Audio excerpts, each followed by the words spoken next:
Hey everybody, Toys of Arkham here. I'm back with another review, and this is of the 7-inch scale Neca Toys Halloween Kills Ultimate Michael Myers.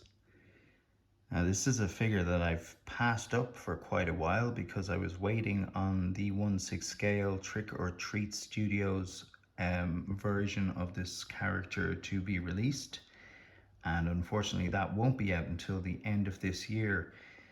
And there was a sale on in my local comic book shop, which is called Dublin City Comics, and I got this guy for 50% off for just €20. So I absolutely jumped on it. So my first impressions are, I can't believe I waited this long to get this figure. It is unbelievable. It's fantastic. It's got incredible detail for such a small figure. When I say small, obviously in comparison to what I usually collect. In terms of the source material, just a quick word. This is my favorite version of Michael Myers, and it's my favorite look of him and character in terms of how he acts in that entire movie. The movie itself is not going to be recognized in the long term as being a classic necessarily. In fact, I think of it more of an action movie than a horror movie. But Michael Myers is portrayed as the ultimate killing machine in that movie. And in the ultra woke world that we live in, whether it comes down to race or gender or anything else that is likely to cause offense to anybody, he just kills everyone in his path, regardless of anything. And I just think that's really cool. He just shows absolutely no mercy. And yeah, so let's look at just quickly the box. I always like this art image. I suppose it's the marketing campaign kind of artwork that we've seen before, but I really like it. I love the fire effect across his mask. It makes it look slightly red. Of course, it opens up to where the figure would be kept. There's my Superman t-shirt. And inside, it's too hard to see, but you could almost make a diorama of the background print. Sorry, there's a reflection there, but anyway, it doesn't really matter. They're just pictures of the character. You want to see the figure itself, not the pictures. But there's some really nice poses and some nice figure photography there. So I suppose if you've got the skills, you might be able to pull off poses and photographs like those, which is nice to see, using the actual product itself for their images. So that's the box, and let's see what the accessories are like. So if you're familiar with the movie, you'll know what role these all played in the movie itself. So first of all, there's a second head sculpt. The sculpt itself is absolutely brilliant. If I'm to try and figure out what the difference is between this one and the one that comes on it, I think this has a sort of a sheen on it. It might look kind of wet. If you see that, there's a bit of a kind of a wet look across the whole face. It just, the light is picking it up. There's a gloss, and you can't see the eyes at all here. There's no sign of eyes in there, the blackest eyes. So I think this one has a high gloss on it. So let's just briefly put this one under the light. Oh, I'm wrong. There is a gloss, maybe not as much, but you see, you can kind of see the eyes there. Anyway, we'll focus a bit more on that. It comes with two head sculpts. As I said, I'm not quite sure what the difference is between the two. Now, it comes with a baseball bat. This is a pretty basic one, but you can see it's again, Neca is very good. They've got that wood grain look in it. It's not wood, it's plastic, but it definitely looks the part. Pretty plain all over. Comes with this, which is probably my favorite accessory, and it's the most unique to this movie, which is the Halligan tool, I think it's called, and it has blood spatter on it. So this is a tool that firefighters use in an effort to either pry open doors or just maybe break things down generally. It also has a classic butcher's knife that you'd usually see Michael Myers use, and this is a clean version with a black handle. And also he comes with the one that's actually currently in his hand, which is a bloodied up version, and that has a brown handle. There's a Halloween mask here. It has really cool blood all over it, and it also has an indentation on the top that makes it easy for your figure to grip it and hold on to it. It's pretty pliable, and you can open it up. So maybe if you wanted to maybe pop it on the head of some figure, that might work.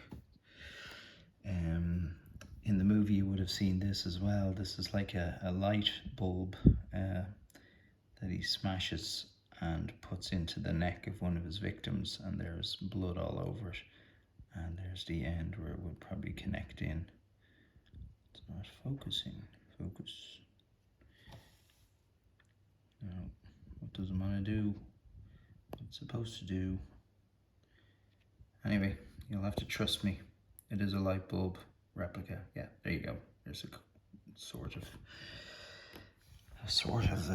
decent look at it. And here's two hands also, two left hands in different poses. So that's a pose that you can obviously hold something, and that's just an open hand. Now let's look at the figure. Boots, really well done. Those kind of black workman boots. Nice creases at the end of the trousers. So the boots are kind of black. The trousers are that navy color. Depending on your lighting, you might be able to make them kind of look a little bit wet. And they certainly look kind of worn. There's a little bit of, I wouldn't say controversy, but divided opinion over the articulation of these NECA figures generally. Some people say that crotch area looks a little bit like a nappy or a diaper, as they call it in America. But without it, you wouldn't be able to get the full articulation that allows the legs to go outwards. And so I think ultimately it is a toy, and we're just going to have to accept that it's not going to look completely real, especially not at this scale in full plastic. There's no real clothing used in this. So if we work our way up again, you see this kind of weathering across the top of his coveralls, and you can see where the gunshot wounds and blood are on his chest there, which is fantastic. And the collar is up as well, and it stays up because it is sculpted, which is great. So there's more of a gloss, a sheen here of his left shoulder, and the hands that are with the figure as you get them out of the box, there's a left hand that's open. It kind of has blood and a wrap around it as he's trying to wrap up his two other missing fingers. And again, there's the blood on that knife, an open hand. The hand seems to be dirty and kind of charred, maybe with ash from being in the fire earlier in the movie.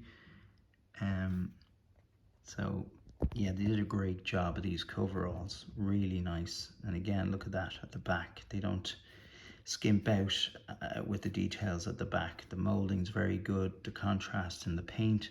And again, I love this gloss look that runs down the back of these coveralls all the way down the trousers. Really amazing.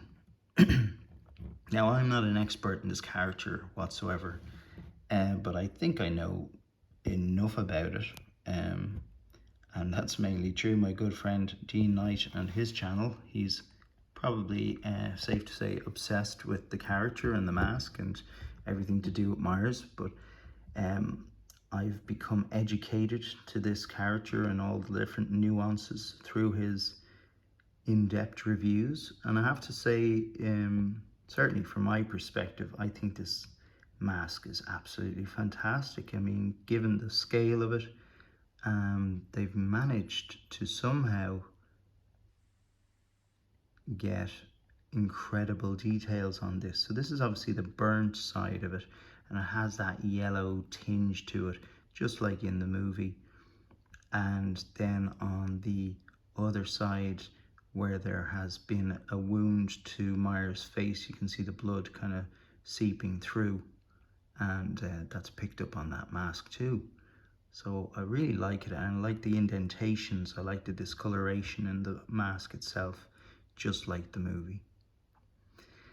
And the hair is sculpted excellently. It really has that look, especially from that side. You know, such a classic shot, seeing the profile of Myers as he's walking, you know, and that hair kind of flicking out at the back really sets off that look. I mean, it's done so well here. Whoever sculpted this and created this certainly knew what they were doing, as far as I can see.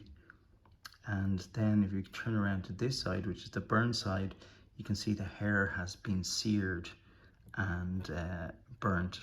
So again, great attention to detail by Neca. Amazing. Carries all the way around. So yeah, evil dies tonight. That was really, really bad, that line. That should not have been used as much as it was. Once was too much. But anyway, we'll let them away with that. The movie generally was a very good movie, in my opinion, very entertaining, and I loved the depiction of Myers. I thought he was excellent in it, and this figure captures him 100%. I have no criticisms of this. It is an amazing little figure. I'm so glad I got it. I actually now have Laurie Strode in 7-inch scale, the Neca figure, on its way, just to pair him up with her. I just love this figure. So delighted I got it. I would definitely recommend it. Definitely. I mean, it has great accessories, as I've already gone through. And yeah, you're going to have lots of fun posing this guy, especially if you get Laurie Strode. So do keep an eye on Toys of Arkham, my Instagram account, and you'll see some, hopefully in the near future, if my children allow it, I'll be able to get you some nice photos of this guy. And yeah, please like, comment if there's anything you wish to tell me about this that I didn't know already. And if you feel like it, do subscribe. Talk to you guys soon. Bye bye.